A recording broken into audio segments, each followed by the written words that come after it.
I knew Taco Tuesday on a Friday was too good to be true. Shut up and sit down.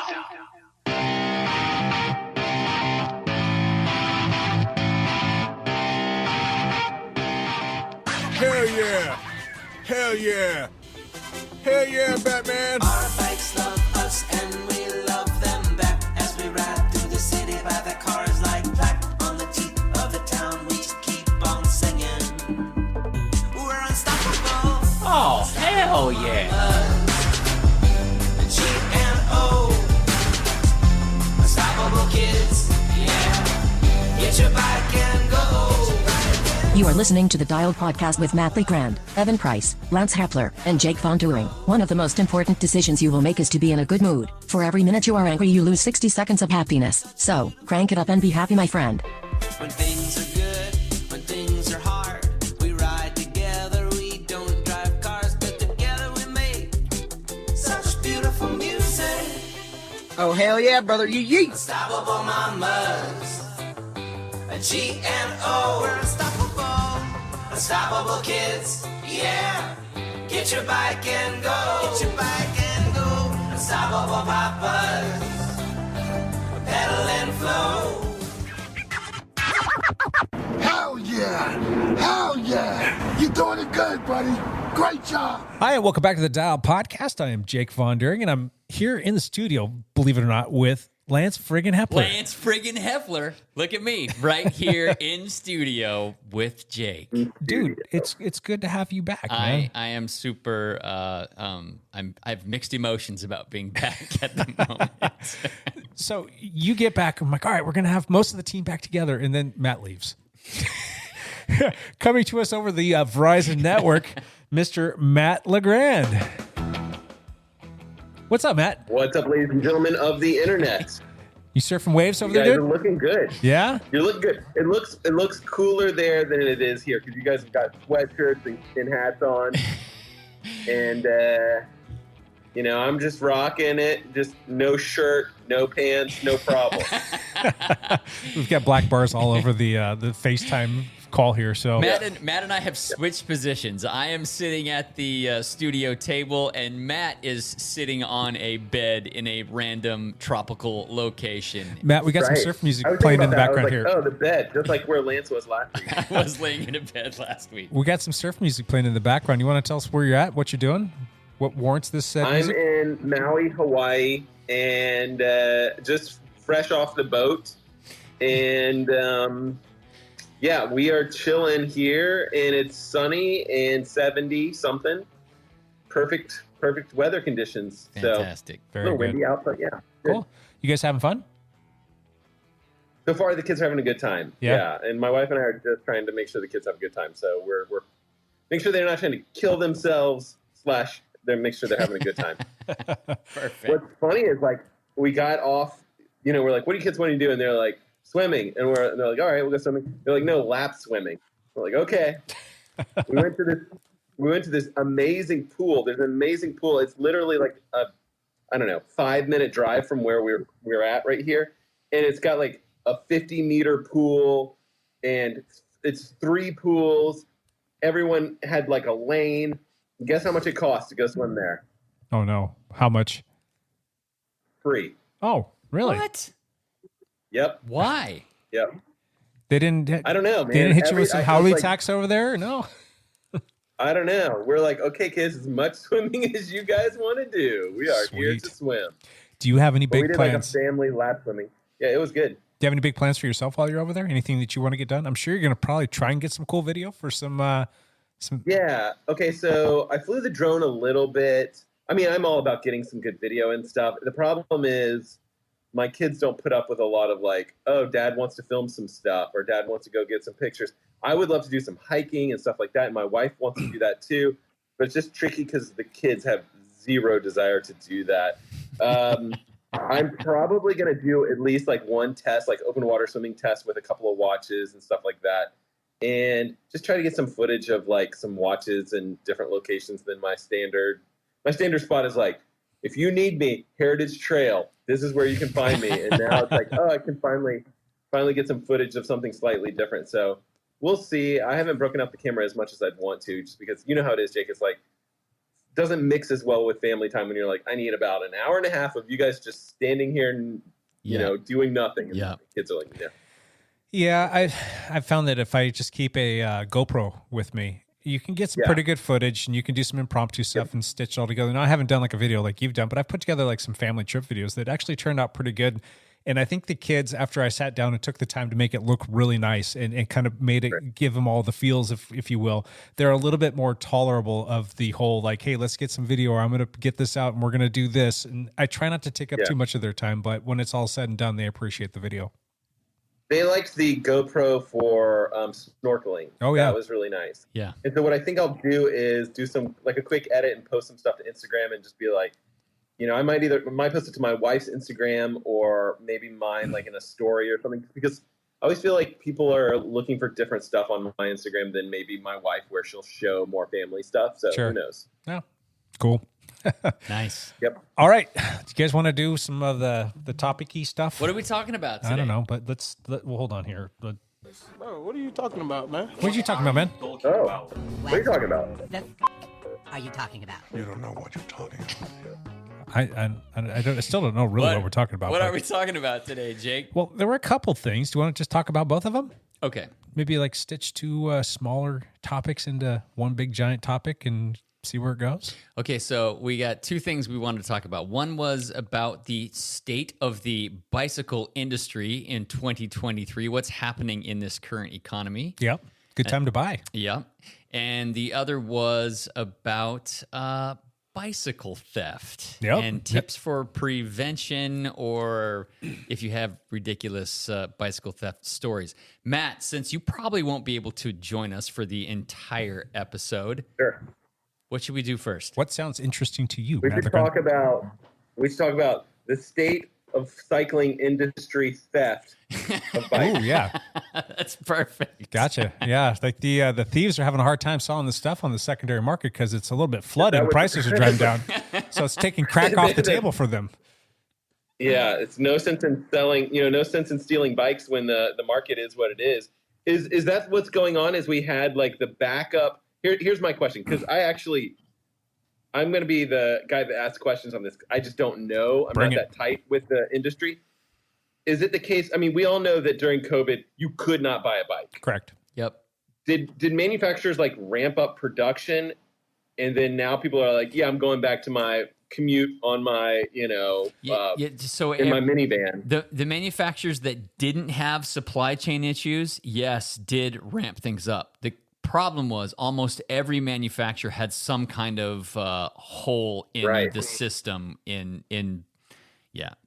So during COVID, like things like gyms shut down, people were stuck at home. They were getting a little stir crazy. They wanted to be fit and do stuff. So everybody rushed out to get a bike, and that took all of the bikes off the shelves. Then COVID happened, and then all of a sudden, manufacturers had to shut things down. Their warehouses were shut down. The manufacturing plants were shut down, and nobody was making anything. And therefore, they couldn't fulfill the need that was spiking at that point in time. So you've got basically this perfect storm of no bikes available. Like they're all gone because everybody came and bought what was there, and then there's no more coming. And everybody's like, oh my gosh, we need bikes. Everybody needs bikes. Everybody wants parts and accessories and all these things, and nobody was making them. Slowly, everybody starts coming back online, and we're still getting people stuff, and everybody's putting in all these big orders. And then the manufacturers are like, oh, there's great demand. Let's ramp things up. Let's start building a bunch of stuff. Let's start doing everything under the sun. Well, time goes by, everything COVID starts to die down. People go back to work. The gyms start to open back up. People that were, basically jumping on bikes are probably discovering that maybe this isn't for me, or maybe I'm just more of a fair weather person, just want to ride a couple times a year, or I just don't want to do this all. I'm going to get rid of my bike. And then that starts to wane. You've got the bike shop still needing inventory, and then inventory finally starts to come in, and then all of a sudden the secondary market starts to heat up because these people that bought all these bikes are starting to get rid of them. Yep. And then all of a sudden, that's interesting. Then the economy. If you want to buy like a used, used puppies or used bikes. Yep, Are exactly. probably the hot. The market's flooded with both of those things. Yeah. and then all of a sudden, like the economy starts to slip. The economy starts to tank, and everybody's like, well, it depends on how you define a recession, but whether you want to call it a recession or not, there's financial challenges right now, and there's a lot of people losing jobs, and there's all kinds of stuff going on. The interest rates are going up, and people are getting a little bit nervous, and they're pulling tight up on the purse strings, so they're not buying new bikes. And some people are like, maybe we should get rid of those bikes that we bought. And so they're dumping them on the secondary market. It's a big giant mess right now. And I think that manufacturers overshot across the board. I think they overshot. Bike shops aren't taking in the bikes that the manufacturers went ahead and like kind of ramp things up for. They're turning away or their preseason orders. And so manufacturers are being left holding bikes and they can't survive. And bike shops aren't selling as many bikes as they would want to sell. So some bike shops aren't going to make it through this. The ones that didn't make it through COVID, they're going to take another punch to the gut here. Can they weather that storm? Especially if they over ordered. Yeah. And if you got a bunch of bikes sitting on your floor, a lot of bike shops will finance those bikes in order to bring them in because, bikes, if you start to do the math, if you're going to have 20, 30, 40, 50, 60, 100 bikes on the floor and they cost you somewhere between $3, $4, $5, $6, $10,000 each, that all adds up really quickly. Yes. So all of a sudden you've got like, tens, if not hundreds of thousands of dollars sitting there and your customers have kind of gone quiet. Plus it's the quiet time of the year. I mean, the bike industry above a certain not equator, but a certain horizontal line of the country, like it's like your winter season and not as many people are out riding. So you're hoping and praying that like when spring comes, hopefully people are going to start wanting to ride bikes and maybe we'll sell some bikes. So some bike retailers, instead of buying their stock or paying for it outright or buying the bikes that they're going to resell, they will finance those. Correct.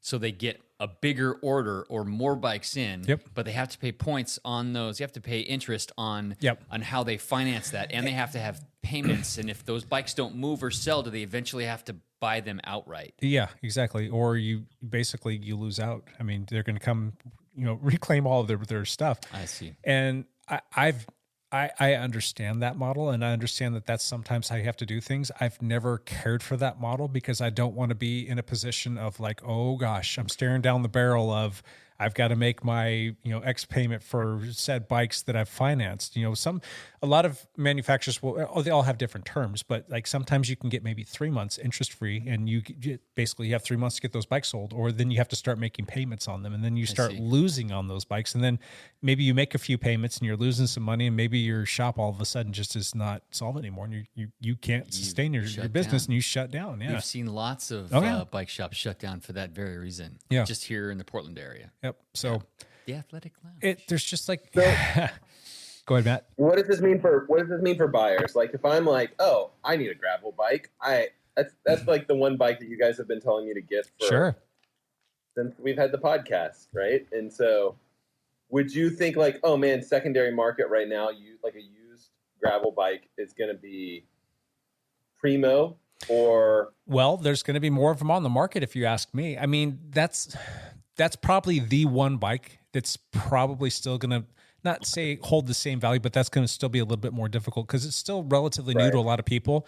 And it's like, how often do people turn over the bikes? I mean, I'm in a completely different situation. If I'm doing things the way that I want to be doing, I'm getting a new bike every year. And it's just because I have that luxury. But the thing is I need to get a new bike every year because I need to be able to ride all of the different bikes to be able to speak to them and talk about them. And I'm also not shy about letting people borrow my bike if they want to test out a bike as well. So I'm going to go through a bike every single year. But your standard person, I mean, how often are you going to change out your bike? And let's just pretend that you don't have access.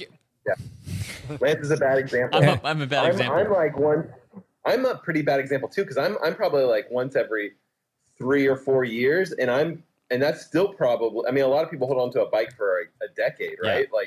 Like time to move away from rim brakes or whatever it is, and that could literally be 10-year-old bikes that are time to upgrade from. So we'll just say it's like 3, 4, 5 years, somewhere in there. That's roughly been what I've done. Yeah, somewhere between 3 and 5 years.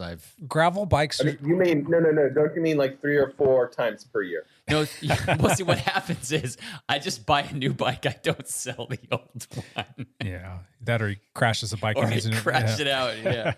No, but I think the gravel industry is still not new. I mean, they've been around for a little while, but people still kind of have their gravel bikes, and there hasn't been like huge quantum leaps from like the bikes that have come out in the last 3 or 4 years. So anyway, you're going to find them out there because there are going to be those people that went out and bought a gravel bike because that's the great thing. They want to be off the roads. They want to be out there getting their exercise in because they can't go to the gym. Those people like maybe just stopped riding them after a dozen times to sit in a garage. And then they're like, oh, that, just sitting there, maybe that's a $3,000, $4,000, $5,000 bill that I can put back in the bank. Yeah.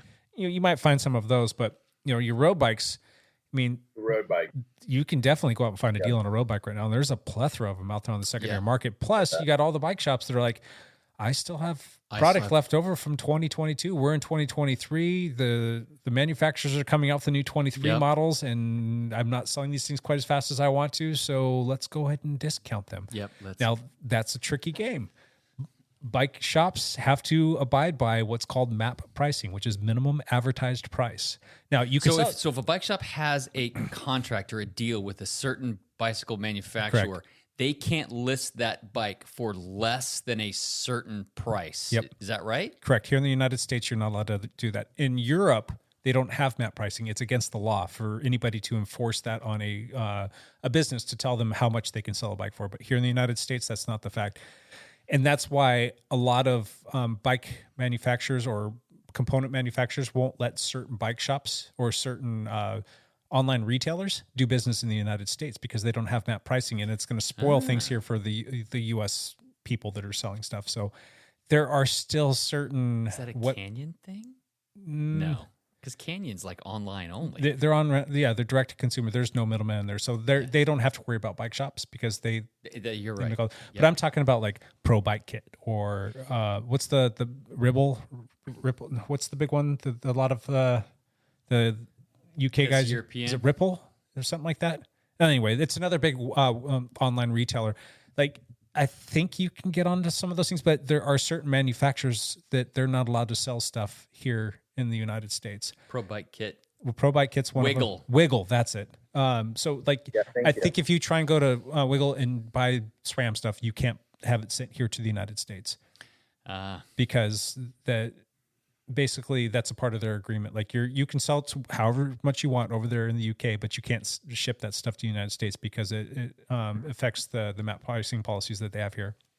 That's interesting. So anyway, the bike shops are kind of held to this MAP pricing, and I think that we've started to see certain manufacturers relax a little bit more on those MAP pricing because they need to sell their new stuff. They need to keep supply moving. They need to keep the channels flowing.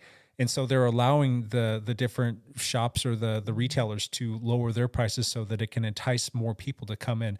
Like, for instance, I don't know if you guys remember during the holidays, SRAM, they, for the first time in God ever, they completely removed MAP pricing. Like it was they didn't say like, oh, you can mark everything down 20%, because that's typically what happens. Like you'll get an email and say, all right, we're going to put stuff on sale from this date to this date, and you can change your prices during that time period to this, but it can't be lower than that. Yeah. SRAM came out and said, here's a list, and it was a big list. I mean, it was a bunch of stuff. I mean, hundreds, if not thousands of products that are like, we're completely removing all MAP pricing. I'm like, that's a strange, interesting. Wow. They did that there during the holidays. Yeah, so from like the middle of November until the end of the year, they basically said, sell all of our stuff for how much you want. Which means they had an abundance of inventory. Oh, yeah. Yeah, they had too much stuff that they couldn't sell. Think about it. They went nuts trying to get as much stuff ordered. And you know what? Because there was a year you couldn't friggin' get anything. Exactly. Now, when you talk about the big component manufacturers, I think SRAM is winning. They're crushing. They crushed is better than all of the other component manufacturers. Like Shimano, they pooped the bed. They're so far behind right now, if you ask me. And then Campagnolo was kind of third tier. I mean, they make nice stuff, but they were kind of a little bit in the same situation. But SRAM was working their butts off. They were doing everything that they could to get stuff to people that needed stuff. So bike shops, as well as bike manufacturers. If you go look, like it used to be like if a bike manufacturer, will just say for sake of a nice round number, had like 100 different models of bikes that they were selling, maybe 20% of those had SRAM. Now I would say that SRAM has like the lion's share. I'd say they're like close to 60% of them bikes are set up with SRAM because nobody could get Shimano stuff. Nobody.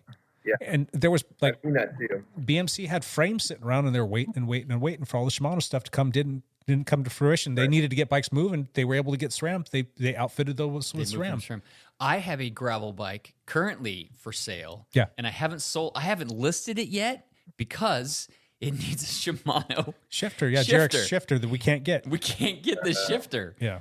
So yeah, it's been. Well, I'll give it to you. your- I'll give it to you, Matt. You can have my other We gravel don't even bike. have to change the seat. We don't even have to change the seat size. Just like I'll just hop on it right away. That would actually be a really good bike You, for Matt. you don't need it. You don't need a shifter for it either. You can just. I hear bike thievery. I'll just hit your house. Okay. So I hear it's easy to steal stuff these days. Yeah, maybe. It was a very curious move by SRAM to do that because they kind of overshot, so they just let everybody like, hey, sell for whatever you want. And I think that they ultimately were able to keep their stuff moving, and so they made theirs. They're always gonna make theirs. It's not like they were selling it to the bike shops for less, but they pushed a bunch of stuff through. But it also makes me think, well, man, they must have had a surplus of inventory. Plus, there's some stuff that we're starting to see and rumors, and the timing and everything is lining up to where they're going to have some new group sets coming out this spring. And I don't know anything. I'm just guessing, speculating. It's been 4 years since the 12-speed stuff came out now. So we're probably staring down the barrel of some new stuff coming. Some kind of update. Yeah, all of a sudden they've got a bunch of stuff sitting on their shelves. Like, well, crap, we got to get rid of that stuff. So let's let everybody sell like crazy and see where that goes so that we can get the stuff off the shelf so that we can be ready for the next gen stuff coming out. You know, Shimano came out with something. They came out with a GX set. Was that last year or was it the year before? Ooh, I think it was about a year ago. It was about a year ago. They came out with the new set. Yep. Yeah, you're right. But they're pretty busy at Shimano right now. They've shot their whole like new product lineup out there, right? Like I don't expect anything new from Shimano for a while. No, they finally got their stuff out like 3.5 years after SRAM did in the 12-speed game. Right. It would be interesting to see if at the Spring Classics we see anything because usually we'll see stuff on the pro bikes, whatever it is, 6 months before we see it in retail. I haven't seen anything from Shimano, but I have seen stuff in SRAM land. So different new rear derailleurs. Like the one, right? Yep, yeah. So curious, especially in the mountain bike scene. I'm curious to see what they come out with there. And I know that they're due for some new Red Force Road stuff. So I'm curious to see, are they going to say, hey, welcome to the 12-speed game, Shimano. Here's 13-speed for you. Right. Who knows? Didn't SRAM just sign with someone like some big team? Didn't some team switch, or maybe it was just...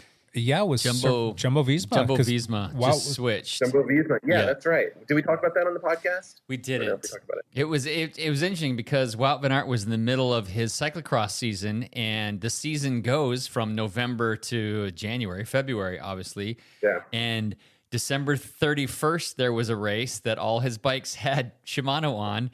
And then the next race he did was January 2nd, 2 days later, and all his bikes have been switched to SRAM. Yeah. He's like, I'm going to have a couple of misshifts in here, but I'll figure it out. So, anyway, to go back to your question, Matt, like if you're looking for a gravel bike, should you look on the secondary market or should you look in the new market?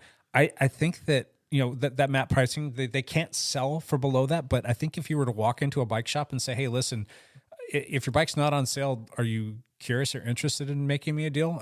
Chances are, I'd say like 95%, they're going to say yes. They might do a deal. And if they have it on sale, if you were to ask like, hey, can you do a little bit better than that?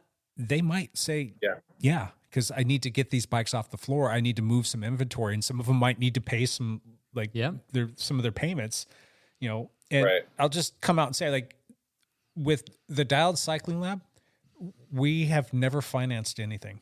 It's all been bootstrapped. It's all been done. It's all been in-house. the pockets of Lance Hepler. I wish that was the case. You signing a check over I here? haven't. I'm not signing any check. No, Lance did do a deal with me on some bikes. We had an opportunity buy. Lance came in on that with me, but everything else, I tell some people this, but I've never really come out and said it. Like, Dialed Cycling was kind of like that, like brainchild, and it was kind of a little challenge that I put out there for myself, because when I wanted to start it, I had another business that I did, and it was one of those things that was, it was a lot of money invested, and it got to be a very big operation. It was a point where we had 35 employees, and our monthly net was, sometimes close to $100,000, and had really big facilities and all that other stuff. And it was a challenge sometimes, because like you go through stuff like 9/11, or you go through like wildfires, or you go through the startup process, or just like little challenges that you run through. And I never really wanted to do that again. I didn't want to be super invested in a business, and I never was sure if I ever even wanted to have employees again. But I love the bicycling industry. I love working with that stuff. I love working with the people. A lot of the reps are super cool. The industry is just fun. And I wanted to do something again. And I kind of have that entrepreneurial spirit. So when I started this, my wife's like, oh gosh, how much is this going to cost us? How much are we going to have to invest into this? I'm like, listen, I'll make you a deal. I'm not going to spend a red cent on this thing. So it's kind of like taking a paperclip and trying to trade it up into a Ferrari. Right. That's kind of how it started with this. And basically what I did was I had a plan, and then I basically took like just very simple things that didn't cost anything. And then each time money came in, I reinvested it. And then I had a couple opportunities that came along, and, like they say that you have luck. I mean, there's certain things that you have. And yes, I was lucky, but I was also persistent, and I was always putting myself out there, and I was putting myself in positions where like that wouldn't have happened. I wouldn't have had that luck if I hadn't been putting myself out there. Right. And I had opportunities that I took advantage of, and we just kept growing and growing and growing. And then fast forward to now, like everything that's in the shop is bought and paid for by the shop from the very beginning. It's just been compounded, and that's just one of those fun things. So we're not in a situation where we're worried about that. So I'm happy to talk about this. This isn't like forecasting, like, I was just kind of trying to put this out there to let everybody know on sale. Yeah, because we're going out of business. No, that's not the case. We're completely fine. We're not for nothing. I don't like it when things are bad, but when things are challenging like this, that's good if you put yourself in a good position, because you can take advantage of that and make better deals for your business, and you can make better deals for your customers, and you can make more people happy. Well, that's a good point. Yeah. I bet you manufacturers are willing to deal. Yes. Oh yeah. Yeah. That's kind of nice. From my perspective, I mean, it seems like, we started the cycling team. This was really Jake's brainchild to start the cycling team. Yeah. And then the shop kind of started to support the cycling team. Mm-hmm. And since we were already supporting the cycling team, and this was just in the garage, just 40 steps away from where we are right now. Yeah. It was just in Jake's garage. We just started doing stuff for the shop for the cycling team. But then it was very easy for us to spread from the cycling team mates to their friends and to their family members, and so that it kept growing and it kept growing, and it got to the point where okay, this doesn't work in the garage anymore. Correct. We need to find some other space, and we started with one space, and we started very cheaply with one space, so that we weren't, the overhead was kept very low, and it kept growing to the point where okay, now we have our own brick and mortar location, but we've just kept all those overhead pieces I shouldn't say Jake kept everything kind of in check so that you were never overextended. Yeah. I mean, right now we could not do business for an entire year and still probably even keep a couple employees around and be fine. I don't want to do that. If that would just be stupid, but it's insulated and we're protected. And this is going to be a time where it's like, all right, if we play our cards right, we can actually figure out a way to make this be a win for everybody, for the manufacturers, to the lab, to the staff, to our customers, and the people that are connected with us. So I thought this was kind of an interesting topic. And Lance and I kind of like debated about this. I'm like, well, is this a bad thing for business? I'm like, do we need should we talk just about be transparent? This? Just be transparent, let people know. So, it's fun to be able to support our team. It's fun to be able to support the community, and it's going to be interesting to see what happens over the next 6 months to a year. So, I agree. Yeah. But Matt, I guess to finalize what I was saying is you might be able to find yourself a really good deal on a gravel bike that's new, that's not going to be used in somebody else's problem or something that Lance Hepler jumped off the side of a cliff. So I only put like 3,000 hard miles on that gravel bike. I shouldn't have said that. If anybody wants a good deal on a gravel bike, get never in touch. been used. Never been used. It's never been used. It's just been hanging on the wall. Yeah. Matt, the rider never descends quickly. Yeah. You hear from a lot of people from around the world. You've got a pretty big following on your YouTube channel. You've got a lot of people that will just stumble onto your videos. Do you ever hear people talking about what's going on with the economy or supply chain issues or just like getting deals or just stuff in general with the state of the whole economy right now? So absolutely. Every video, there'll be comments about the price of anything that's being reviewed, right? And so a lot of it, so I think it's important for us to mention that the inflation that's been going on is affecting everyone. Mm-hmm. You know, it's affecting every price. It's affecting every manufacturer. It's affecting everyone that's buying stuff, which is everyone. And for prices, if you see them staying steady, that's crazy. You know, and we need to think about that too, as if we're talking about like prices of bikes and things like that. Technically, that should all be going up significantly. And I'm not sure we're seeing that. Like sometimes I'll see a watch and it'll be like, hey, this watch was $600 last, 2 years ago. Now it's $500. Like That's crazy. Prices should not be going down in the manufacturing world. Like that makes no sense to me. And then I'll still get people complaining about how expensive the watch is. And I get it. Like, these are expensive products. It's just interesting to me, like, where pricing has been and where it's going and expectations. Because I think people are hurting in the economy for sure. And when you see the prices of some of these particular items, they're high-end items still. So we get it. It's expensive. Gotcha. It's tough right now. I mean, inflation, interest rates going up, property values falling, people losing jobs, you know, supply chains that have just got this whole like cataclysmic kind of effect thing going on here. Ebbs and flows are happening all over the place. So it's a little bit rough out there right now. And how do we navigate this? I mean, as consumers, as bike shop people, as people that want to push the industry forward, I mean, do you think with all of this stuff going on that, you know, we're going to see manufacturers going out of business? Do you think that we're thwarting research and development because people are like, you know, worried about making sure that they're going to be able to keep their staff on or be able to sell their parts and they're going to cut certain things? I mean, if you think about it, if you're a big manufacturer and you're trying to be, you know, cutting edge, you're trying to, you know, stay on top of stuff and you're trying to push the envelope, but all of a sudden, like your sales are down, you've got like a ton of staff that you've brought on and maybe things are a little bit heavy and you're trying to figure out where to cut costs. I mean, I think research and development might be one of those first things, and you just kind of keep rolling with what you have, get rid of some other people and try and tighten the ropes a little bit. But if people, I think people are hesitant to cut research and development for manufacturing. I think that's a funny spot. Yep. That tends to keep a budget. You know, I definitely think that people are going to, I think we're going to see massive layoffs in the bike manufacturing industry. What's already happening? What is an interesting company that we should mention is Wahoo, right? Like they're in a bad spot right now. Yeah. I would not be surprised if there's significant reduction in their workforce. And I don't know. I mean, we'll see what happens with them. I think they're in a they basically just had like a debt rating where they basically got reviewed pretty poorly.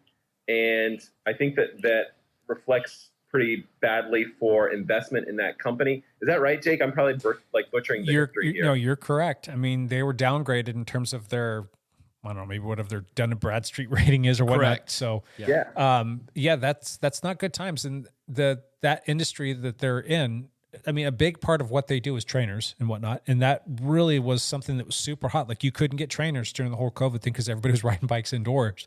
They were killing it. And then all of a sudden saturation set in and people stopped buying stuff and they come out with new products and they're not innovating. I mean, the difference between a Gen 4 and a Gen 6 Wahoo kicker, not much.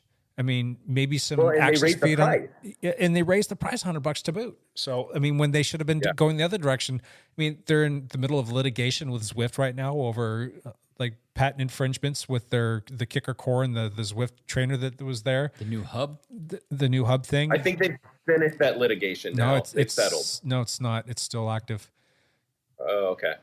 I'm about 99.9% sure. As a matter of fact, I think that DC Rainmaker just came out with a video, I think it was yesterday or today, talking about the new steering control thing for RGT. Oh, yeah. RGT. Yeah. And he actually alluded to the pending and ongoing litigation between Zwift and Wahoo that's still fully... No one follows his channel. No one watches him on YouTube. So, but yeah, I mean, that's a fantastic company. Great stuff. Some of the nicest people there. Yeah. I love working with them. They've been great customer service. The people are very on top of things. They have good products. I think that they just need to kind of take a step back and they need to consolidate and they need to figure some things out and they need to figure out what it is that they want to do. These next couple steps are going to be crucial for them. Yeah. I think that they need to, like Matt said, like people shouldn't be cutting research and development. And I agree with that. And I think that that's where they need to kind of step up and they need to figure out how to not reinvent the wheel, but kind of push the envelope.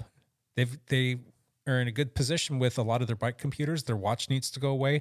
Their trainers are fantastic, but they really haven't been innovated much in the last 4 years. If you ask me, 5 years, I think that they can make them better. They shouldn't be raising their prices. Maybe, I don't know. The kicker bike just came out. Wasn't the version 2 kicker bike just came out? Wasn't a huge drastic change to the version 1. Right. No, and still fairly expensive for. They raised for the price by $500. Was it? Yeah. And what you got for that extra $500 wasn't a whole heck of a lot. I mean, get the That's a huge price increase on an already expensive product in a saturated market. Yep. I think that's a rough combination there, and I bet you their sales are in a bad spot too. If I were looking at that, I would be thinking like we're going to restructure this company as in like massive layoffs. Yeah, massive. I know that, and they may go down to a smaller amount of product SKUs as well. Yeah. That would make sense.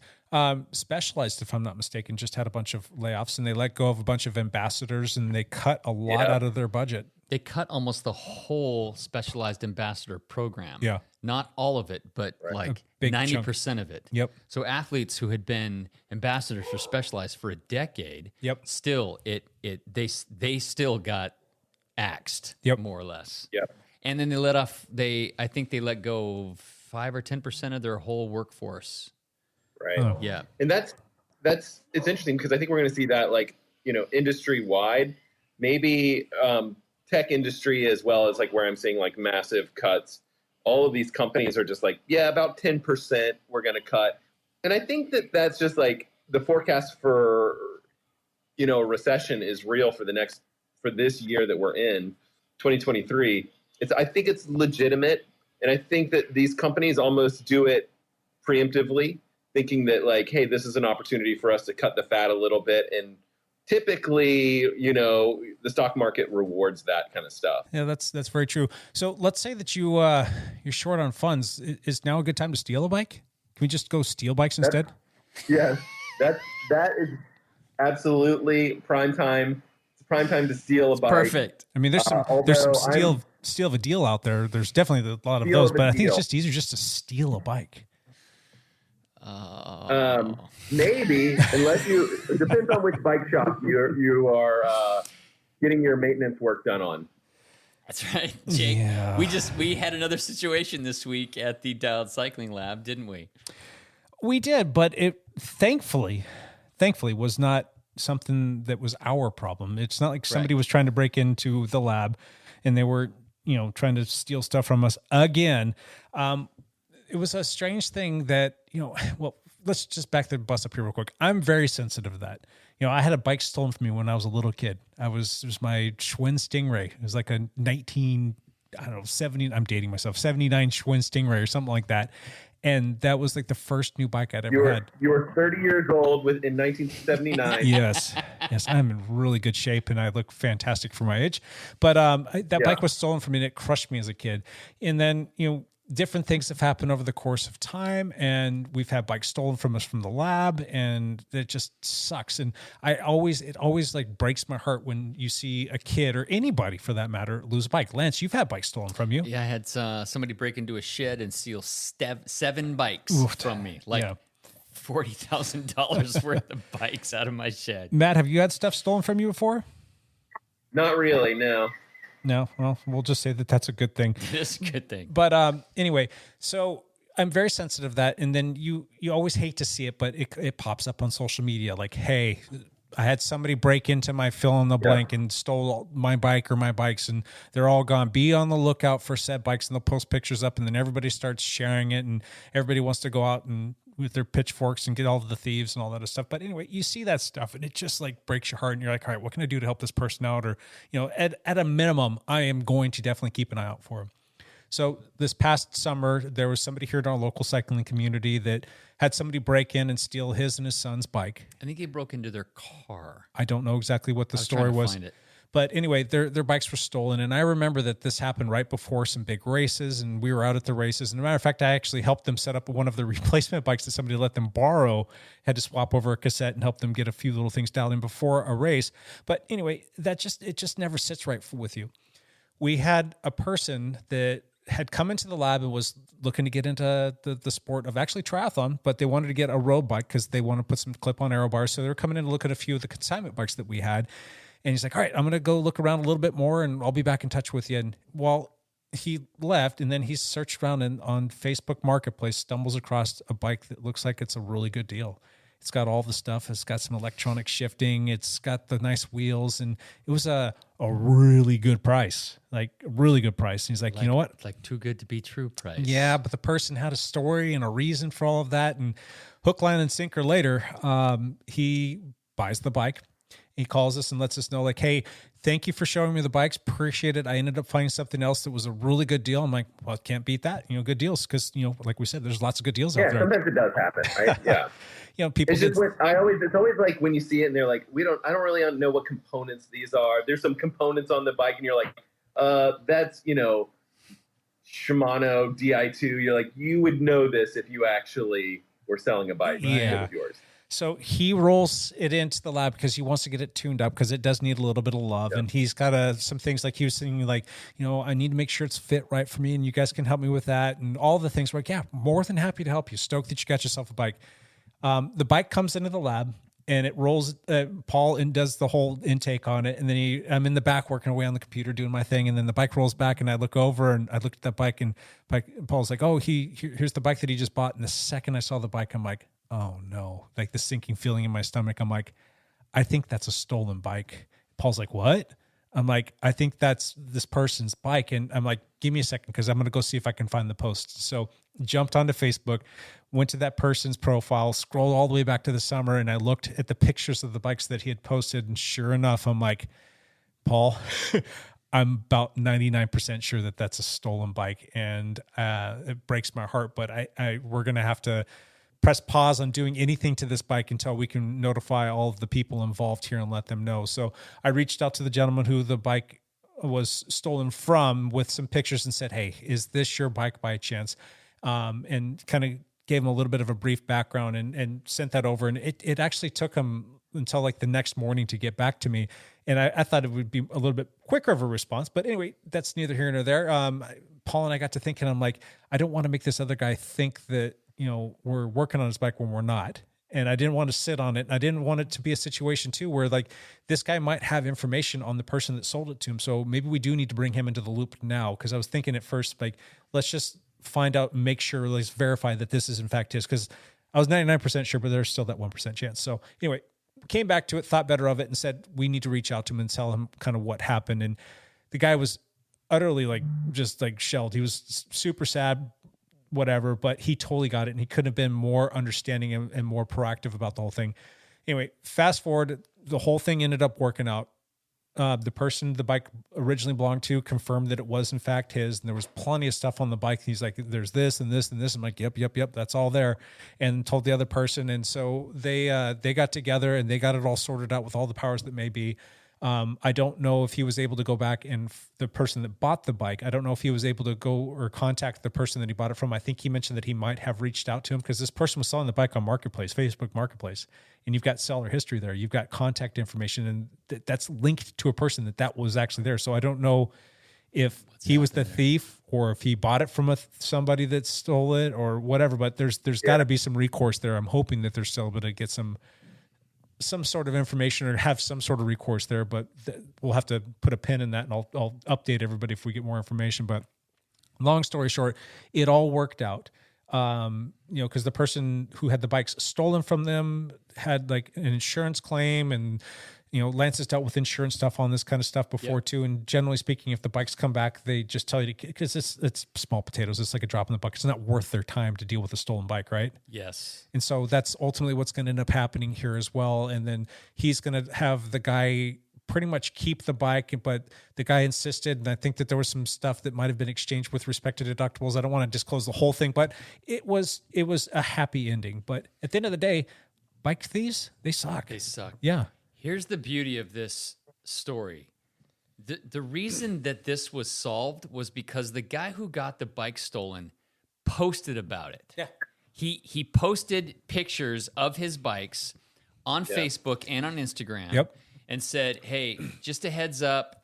And this is something that the OBRA community, the Oregon bike racing community, actually does pretty well, is hey, my bikes were stolen last night. Here's some pictures of the bike. If you see them, and there's been 4 or 5 stories in the OBRA community where people have recovered their bikes because they've seen the bikes. same guy that had the bike stolen from him that we helped bring this all back to.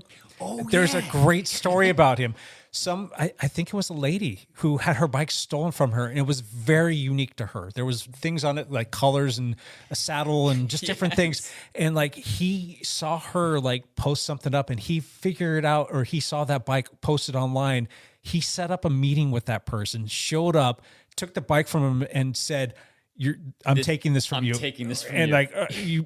Like the guy got scared of this person because he could be a little bit gregarious, and basically just went and just walked away with the bike and got it back to the rightful owner. Just stole it the bike was still in good shape. I'm like, that is freaking fantastic. Yes. Now, that's a very risky thing to do. Right. Yeah. Yes, it is. Shouldn't encourage people to do that. No, I mean, usually you want to let someone with a badge and a gun take care of that. Yeah. But still a cool story. Very cool story. Pretty cool story. But yeah. But so, I mean, the point I'm trying to bring up is if you do have something stolen, post about it. Yeah. Or if you don't have your serial number written down somewhere, or it's not recorded somewhere, go write it down somewhere. Yep. Or register your bike with what is it, Bike Monkey, or there's a few places where you can actually register your bike, what it looks like, what the serial number is, so that if it does get stolen, it goes into a database. Yeah, there are stolen bike databases too, where you can go and input your stuff after it gets stolen as well. It's that's a smart Jake, thing. I have a question for you. Go ahead. Does the store help record serial numbers for the bikes that you have sold? We have a serial number for every single bike. Yes, it's all in the documentation of when the bikes are coming through. So we have data and whatnot. I don't create a database, but every single person that purchased a bike, I have a way of referencing that, and it's a pretty simple process for us to look down. Not simple. It might take me a few minutes, but. Yeah, that's just a nice service to add, right? Where it's like, hey, if you ever need something, we have some information on your bike or whatever. And we do run a consignment program, and we do get people that bring in bikes that we don't know these people from anybody. Yeah. And those bikes that come in, if we don't know the person, we will run the serial number through the stolen bike registry just to make sure it doesn't pop up as being a problem. And I've had countless people call me and say, hey, do you buy bikes? Or, hey, I want to sell a bike. I only want this much. And like, I almost like beg those people to bring the bikes in. I don't know if I sound desperate because I've just like, I'm going to catch you, you mofo. I'm going to get you, you piece of ice cream sandwich, you. So there's 2 websites. One called bikeindex.org. There you go. Where you can list it. And then another called bikeregister.com where you can check serial numbers or enter your bike. Yeah. Cool. So, yeah, that's a good thing. So what are you guys doing to keep your bikes from getting stolen? I know that we've talked about this before because remember back in the day when Jay Hamlin had his little run-in with the kids that jumped him on the spring water and He got attacked on the Springwater Trail and the bike drug from him. Yeah. Yeah. And we talked about stuff back then. And those were recovered, by the way. Yeah. He posted about it and pictures. Yep. And like 3 days later, they were recovered. Yep. They were recovered pretty quickly. Yeah. There were teens. I think they were like 16 or 17-year-old kids. Yeah. That at the end of the day just got a slap on the wrist for assaulting a person. Yeah. And leaving him bloodied and hurt in physical therapy. We stole this bike. They got a slap on the wrist. Yeah. That is just not right. But I digress.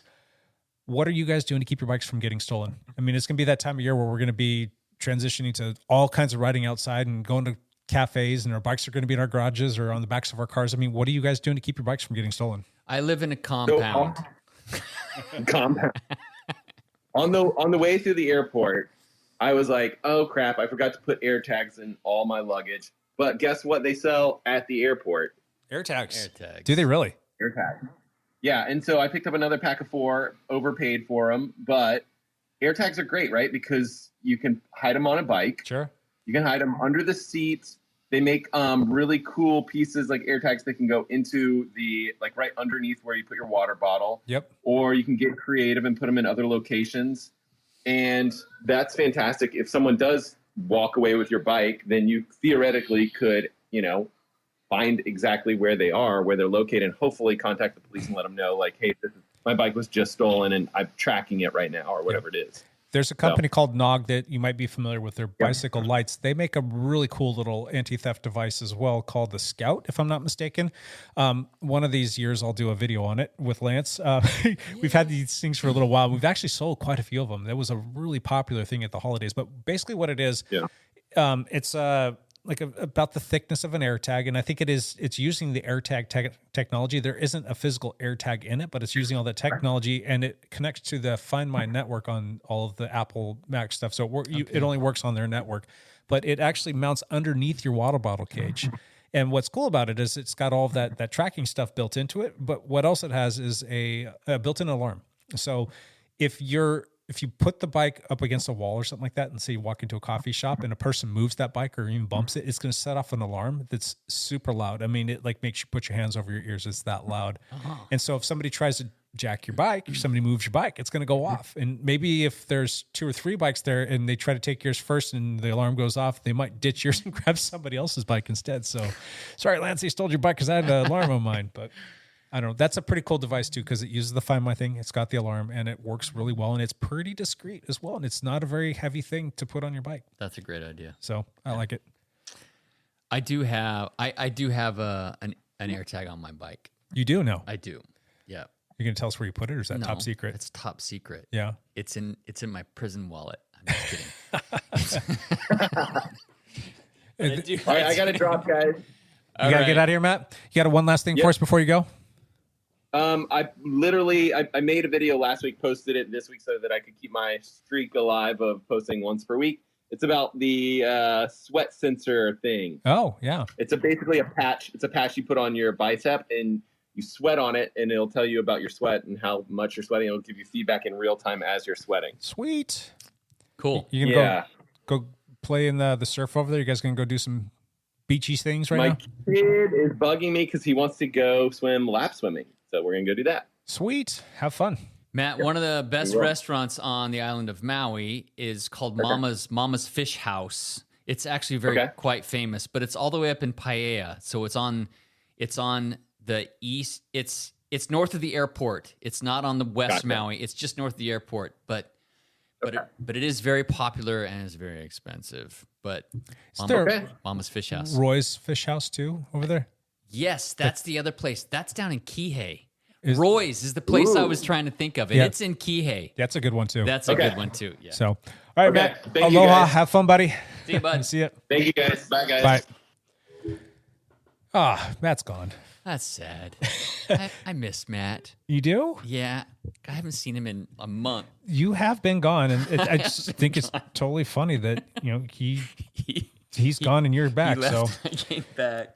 Why am I always here? I don't know. I need a freaking vacation. Because you're running the bike shop and your kids are in school. Matt just tears his kids out of school. There's no vacation right now, is there, from school? No. He just took them out of school for the week. There's going to be maybe like a President's Day coming up soon, but yeah, they're gone. Yeah. So I guess that's what you can do. So I guess that's what you can do. We done talking about thievery stuff? We done talking about all of the bike industry stuff? We're done with all that stuff. Yeah? Are we going to go out of business now? We are not, because we've kept our overhead low. Well done. Yeah. Cool. All right. Let us move on here to Champ Bailey, top 5. Champ the top 5 discussion. Champ here. I'm not just gonna... Champ Top is 5? here. Champ is right here. You said something about a top 5 in there. No. What's the top 5 list for today? I don't know what that means. Yeah, so this last week, the cyclocross world championships happened. If you haven't seen this race, there's replays of it on YouTube or on GCN Plus or on Flow Sports. The race was frigging amazing. It is exactly what we hoped for and expected.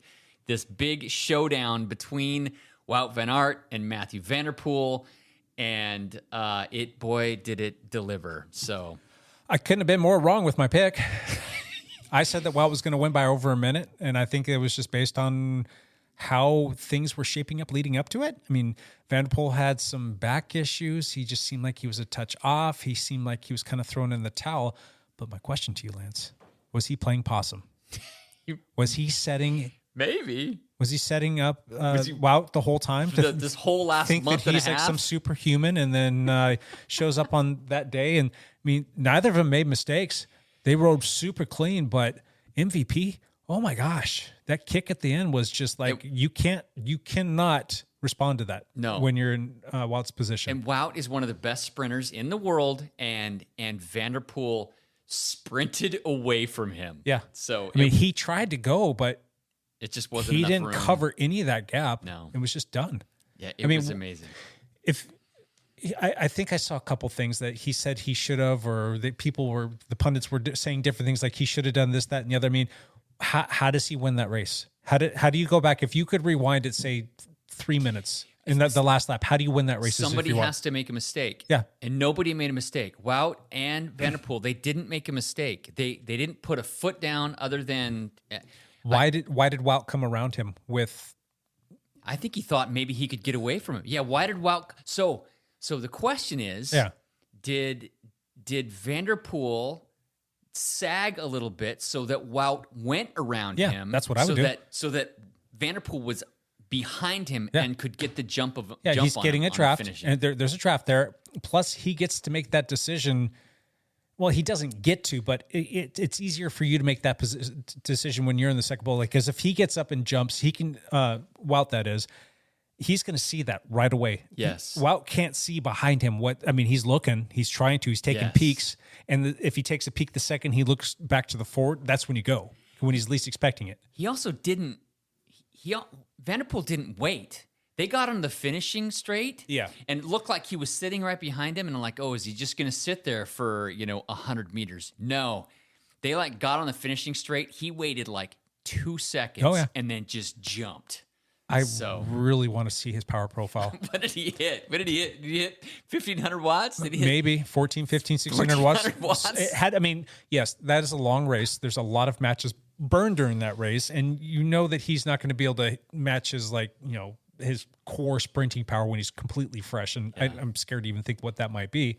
But he put in some serious watts right there because he exploded. And it was just like, oh, that's over. He's not going to cover that. It was so fun to watch. The race was fantastic.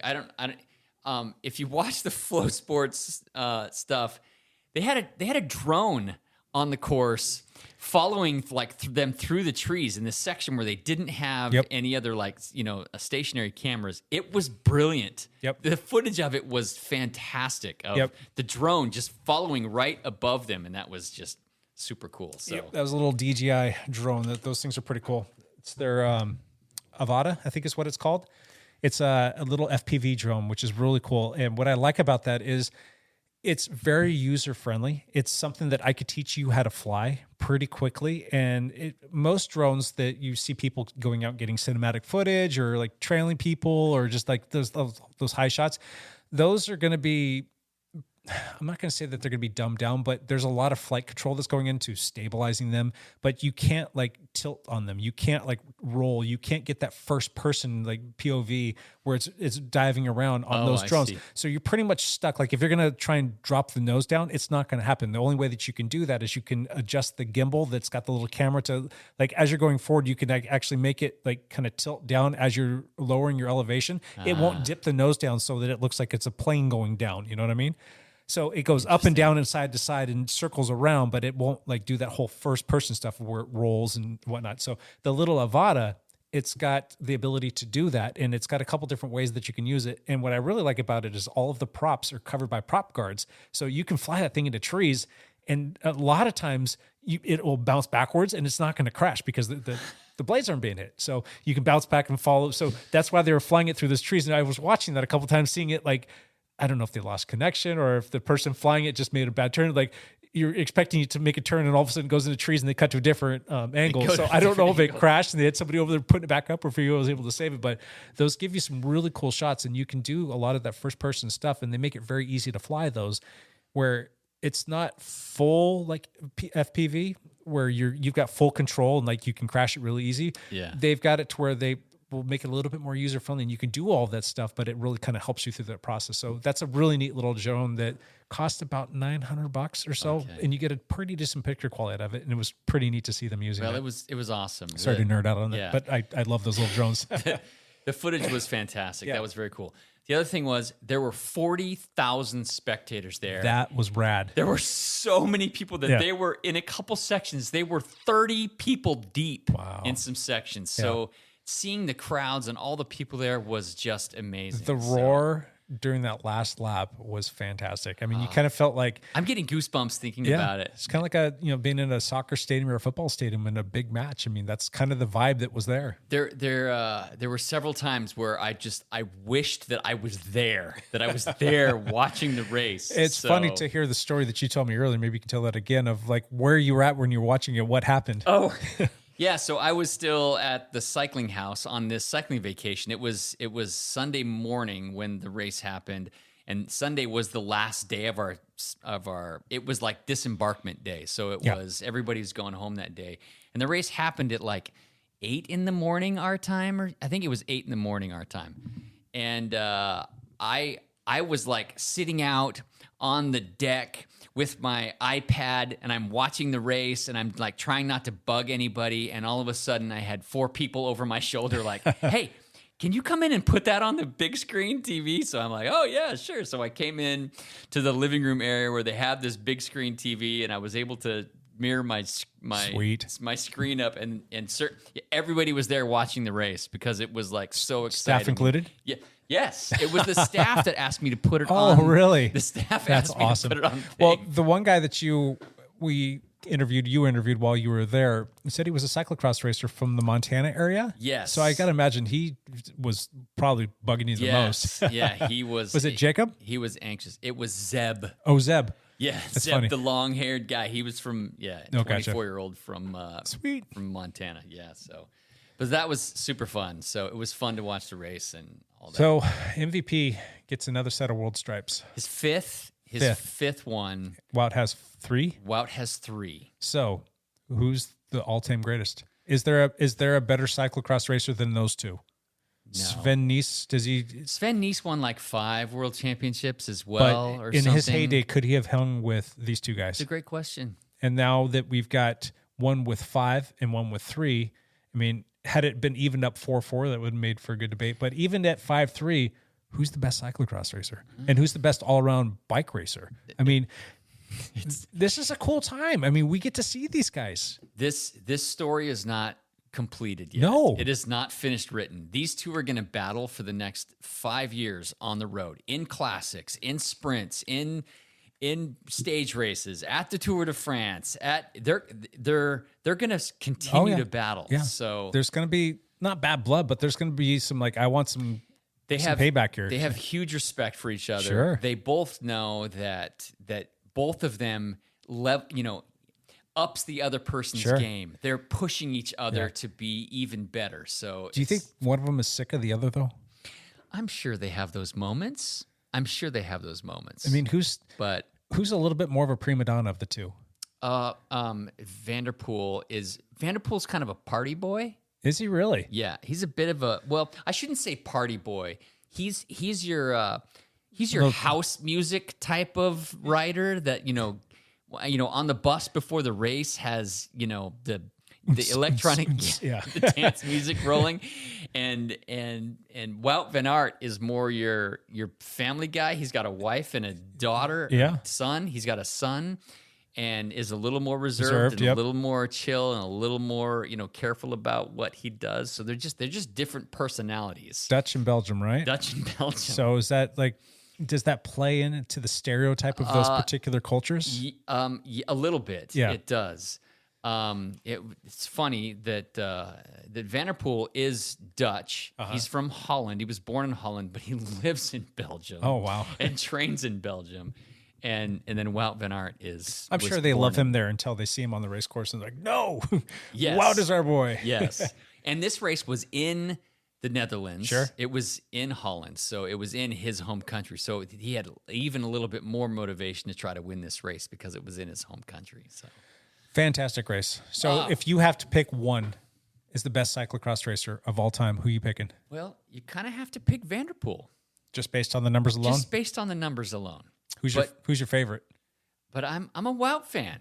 Wout fan? I love Wout. I mean, I hate to say this. I want to be like Matt and be like devil's advocate and say no, but I have to agree with you. I think Wout.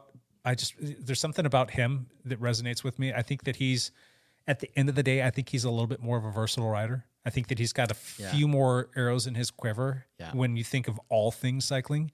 But I have those. I mean, MVP's got some mountain biking in him because he races and he wanted to go win the Olympics and that's when he crashed. But does Wout have any mountain bikes? Wout does not mountain bike. So, or if he has, he's never raced. I don't know. He has sure no mountain bike history as far as I know.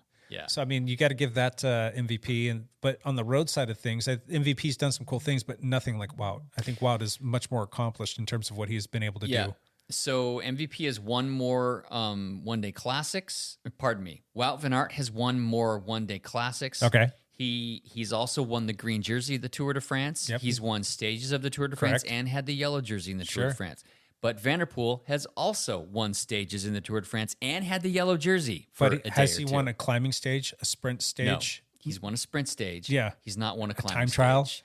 No, he's not won a time trial. So, I mean, you've got to completely hand that to him. Yeah. And then the cyclocross stuff, I will just say that MVP's a hair better. I mean, it could have gone so many different ways. It was clearly evident how much better of a cyclocross rider Van der Poel was when you watch them go over the barriers. Sure.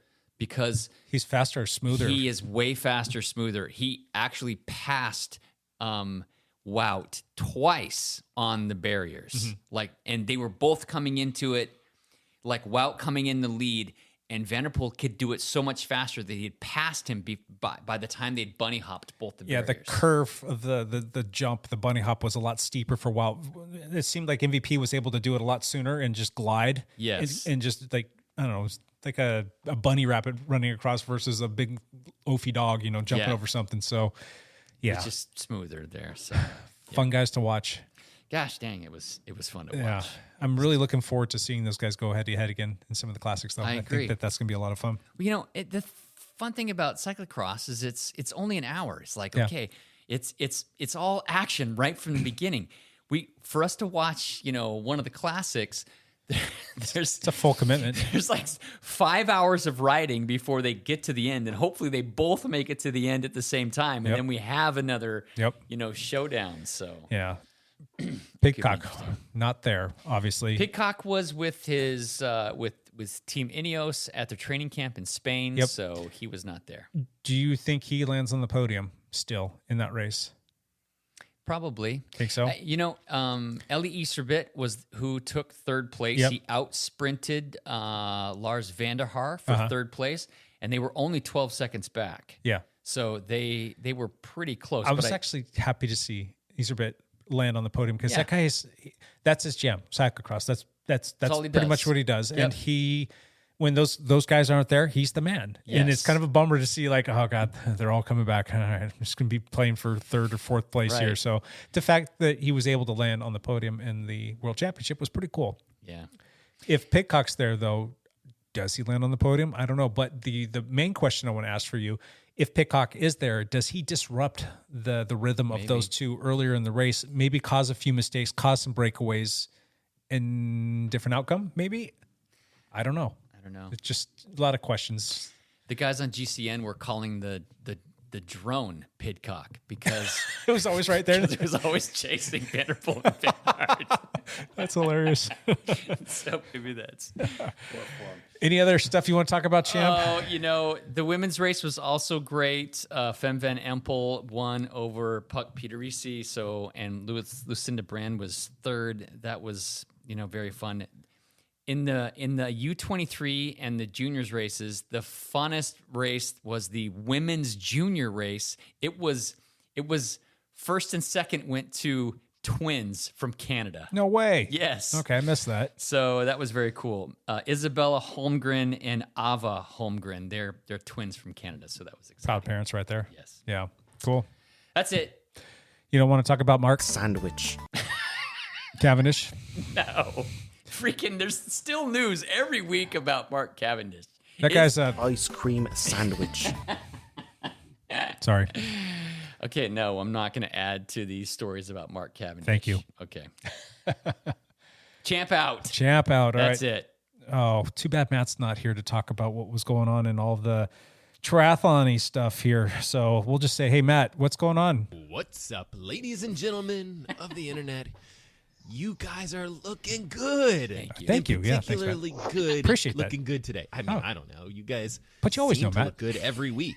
Thank you. That's so nice and complimentary. So nice of nice you, of him to Matt. come back on and stop his swim real quick. Thank you so much. Cool. Let's move into our back pedal. Back pedal. You want to back pedal? Your pedals were a lot further back than mine Dude, were. my week just continued to get better.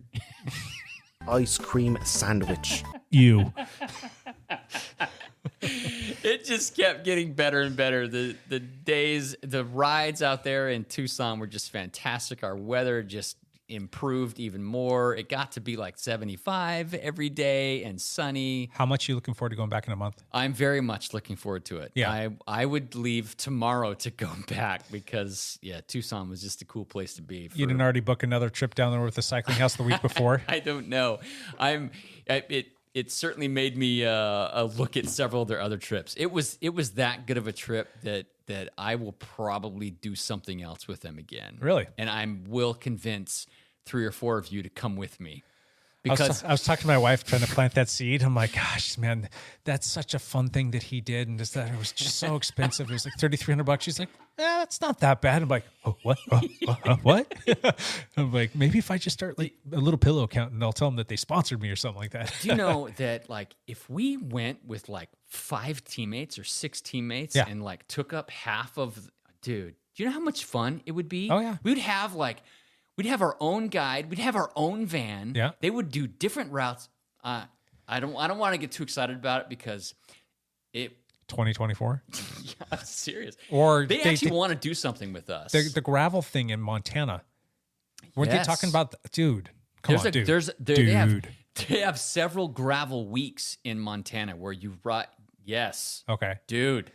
Maybe how do we do a video on this? Like, we could do something. Huh. We could do something. All right. To make it work. Wheels are turning. If you're listening to Cycle House, oh my gosh, let's work this out. Yeah, let's work it out. Very cool. All right, so just backpedal your week, dude. So the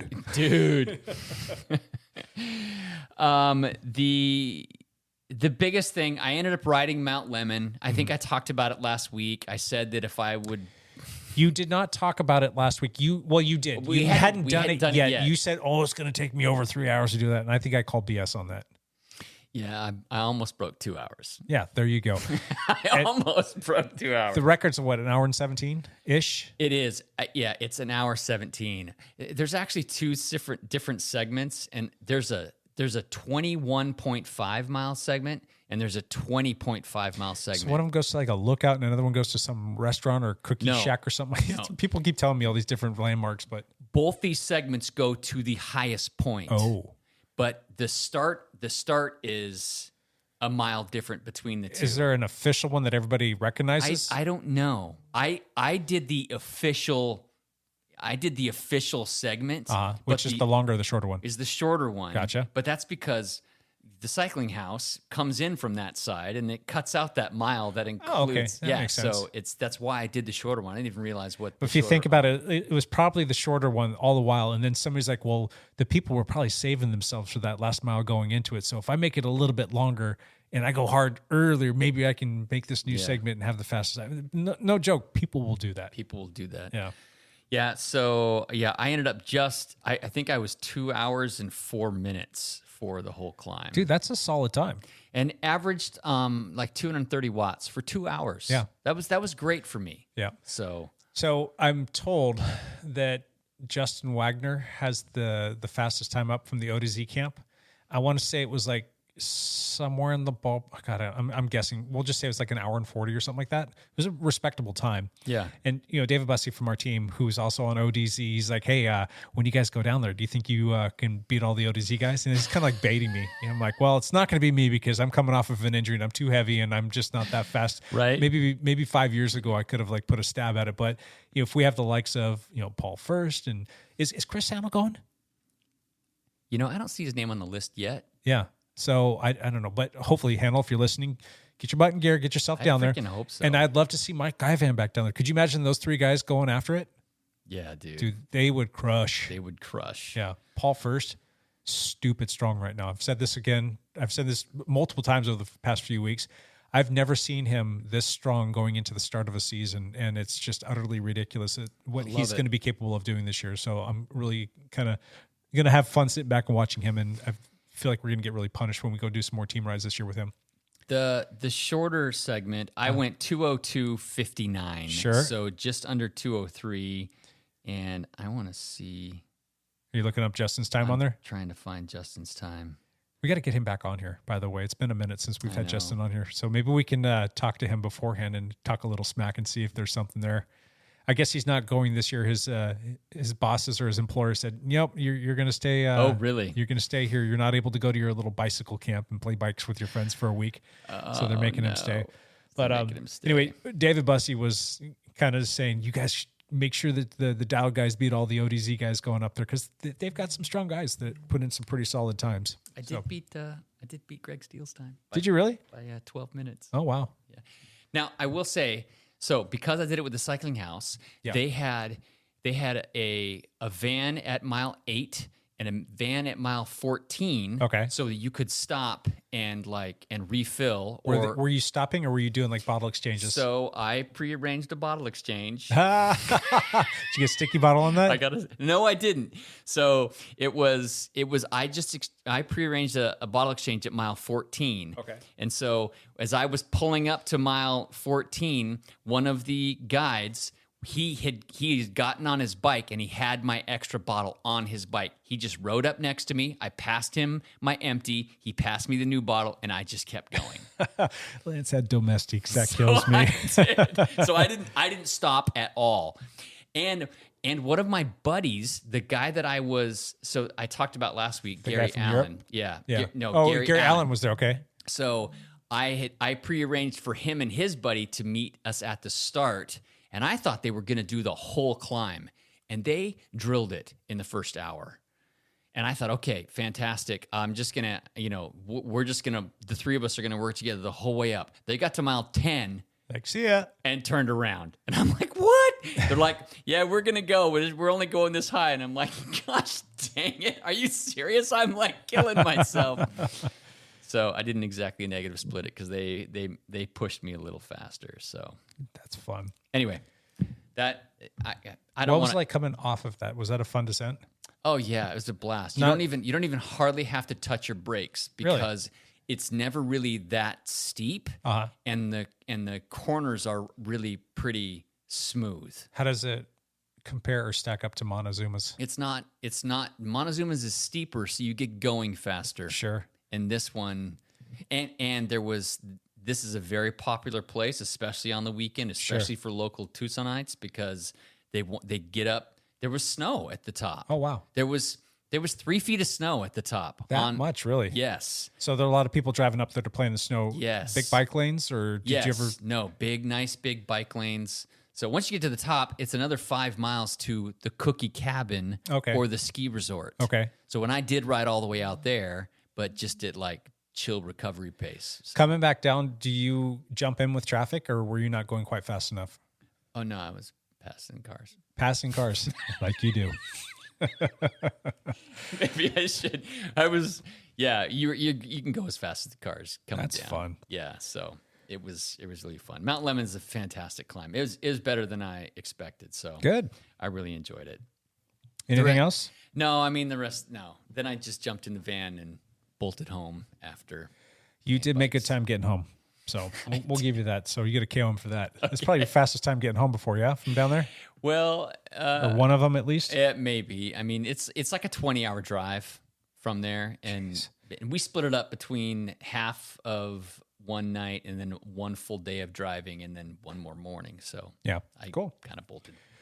What about you? My back pedal, a lot of boring trainer rides Monday through Friday, but went for a little ride outside over the weekend. Oh, good. Yeah.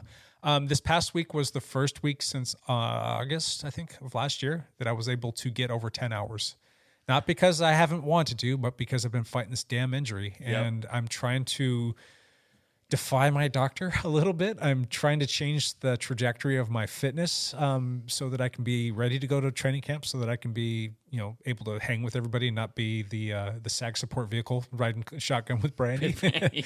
But I love you, Brandy, but I'd rather be out there riding my bike. But it was like, it should be this week that I should have had my restrictions started to be eased and start working my way back up to from 3 or 4 hours a week up to like 5 or 6 or 7 or 8. And I'm up to 10 and a half now. And you already did 10 last week. I did. And I did all of the trainer rides that we normally do on the trainer stuff during the week with the team. And I added a few extra, miles on each of those just to kind of pad the time a little bit more. Yeah.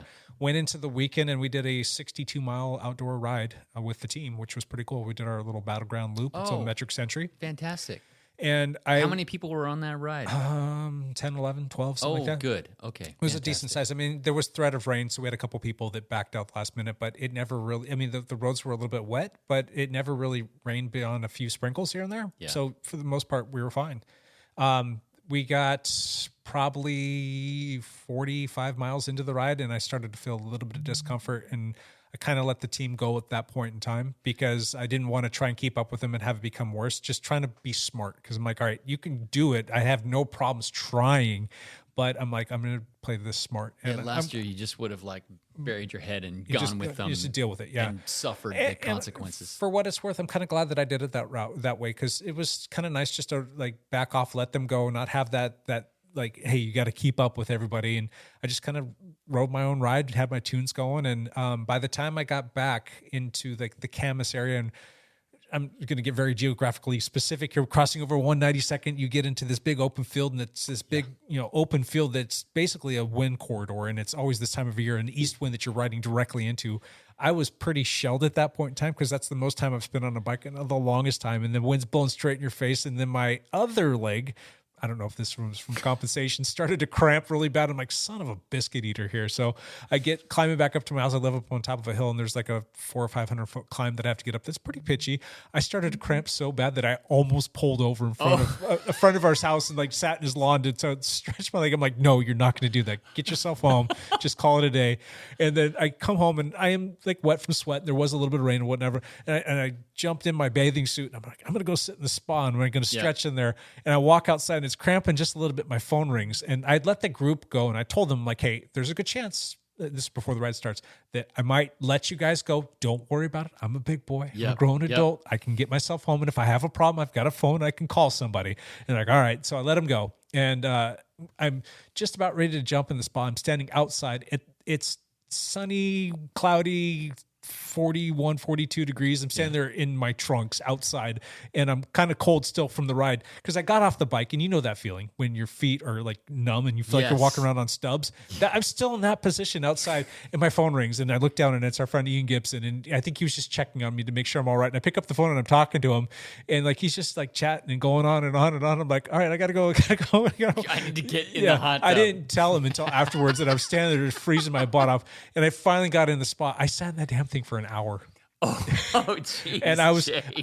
I didn't even eat food because I was trying to warm up because I was so cold. And then when you're sitting in there, you're sweating, and I was already dehydrated because I was dealing with the cramping and all that stuff. And I'm super hungry, and I'm like, I gotta get out, but I'm like, I don't want to get out. I'm like, you gotta get out, and I stand up a little bit. I'm getting a little lightheaded, and I'm like, oh my gosh, what am I doing to myself? I'm gonna pass out in a hot tub. Finally made myself back inside the house and started getting some food and hydration in me. But that was an idiot move that I did. But all things considered, it was a fun ride. Well, good. I'm glad at least you got outside for Got back on the bike, rode outside again on Sunday. Oh, good. Yeah, put in another 25 or 30 miles. We did our juniors clinic, which was actually really fun. Oh, it was good. myself and Ian and Aaron Sonder and David Barna. Went out there with a bunch of our juniors, and we worked on pace lining and like close group riding and, like drafting tactics and just talking about all the little things that go into that. And it was really well received, and they did a fantastic job. I mean, we had these kids pace lining over 20 miles an hour comfortably, and they were making all the right moves. I mean, there's still some things we need to iron out, but that was a lot of fun. So I was a little sore, but it was nice to be able to get back on the bike and not have the problem that deep pain in the hip where you're feeling that labrum in there, or cranking all out that inflammation that you've been dealing with. The inflammation on the outer part of my hip's been kind of subsiding a little bit, so trending in the right direction. So that's kind of what's going on there. So hopefully this week again, 10 and a half hours. Now that you're home, we're going to have to go for bike rides. All right. Do something long and fun. I'm up. Cool. Anything else you want to talk about? I think I was 21 and a half hours last week. Dude, why do you got to do that to me, you freaking ice cream sandwich? Just because that's who I am. That's what I do, Jake. Just trying to needle you just a little bit. All right. Well, all right. We're going to have to go and play bikes, and I'll see what kind of fitness you got these days and see if I can keep up with you. I think you'll have no Cool. problem. Let's do one last thing. You got a one last thing? You haven't had like a one last thing in like a long time. Are you over one last thing? Was your last one last thing your one last thing? That was my one last thing. Like no more one last things? My one last thing is I'm tired of one last thing because I never have something good to talk about. Oh, nothing? Super Bowl is coming up. Eagles versus Chiefs. Yeah, I can't say that I care. I was supposed to go hang out with my buddies in Utah, but I think I'm Who are you taking in that game? I don't know. Don't know. If you had to, like, if someone's going to snatch $1,000 out of your pocket and you had to make a decision right now to put it on a team. Go Eagles. Go Eagles? Yeah. I don't know. I think that I'd have to say go Chiefs. Well, no, Chiefs kind of like, wasn't there like a bunch of like referee stuff and like a bunch of bad calls and people were like saying that they shouldn't have won that game against, was it San Francisco? It's national sports. So Yeah. every national sports league has, you believe the team that you believe, period. Okay. Our friend, he's been on the podcast before, teammate Edward Douglas, going to the game. He's flying out there. Oh, fantastic. Yeah, he's got seats. He's going there with his wife and his niece, and they've got some really cool opportunities to be on the field at some point. What? They get to be wined and dined. How did Dudley pull that off? Uh, he's a bigger wig than we think. Yeah, I think he knows some folks or knows some people. It's in Phoenix. I was there in Phoenix for a couple weeks, and the town is like ramped for it. Yeah. They're excited for it. They've like built up this whole area downtown just for the Super Bowl, and yeah. So it's Gotcha. My one last thing is we have Valentine's Day coming up soon, right? Yeah, next Tuesday. Okay. Our family, like my wife and I, we're probably dads. Like we don't buy each other Christmas gifts. We don't buy each other. Well, we kind of get like little birthday things. It's like we'll hear the other person say something during the course of the year, and we'll just get little said thing for them. But it's usually not that big of a thing. We don't do anything for Valentine's Day. We do stuff for the kids, but we're going to do something together this year for Valentine's Day. And I'm actually kind of excited about it because I've never done it before. Have you ever gone snowshoeing? Yes, I have. I have never gone, and that's what we're going to do. It's fantastic. Yeah, I'm looking forward to that. I have a couple sets of snowshoes, actually. I have a set now, too, because my wife, like someone she knows or somehow somebody said that they have a pair that they're never going to use again, and they just gave them to us. Oh, wow. And then we bought a set for my wife. I don't know if they're any good, but they were at Costco. Like they were super cheap. They were like on sale. So anyway, and teammate Jerry Pruitt has raced the snowshoe nationals like a few years in a row. Paul First as well. Edward Paul. Dudlick, another one we were just talking about. So there we go. They all go up to Mount Hood and they do snowshoe racing. Yeah. I'm like, I don't think I could race them, but especially with my hip. But I figured that might be some good cross training for me. So I'm gonna go up there and we're gonna do that on Valentine's Day. It's lovely. Anyway, that's my one last thing. Anything else, Hepler? That's it for me. Cool. All right. We will be back next week with another one of these. And until then, bye for now.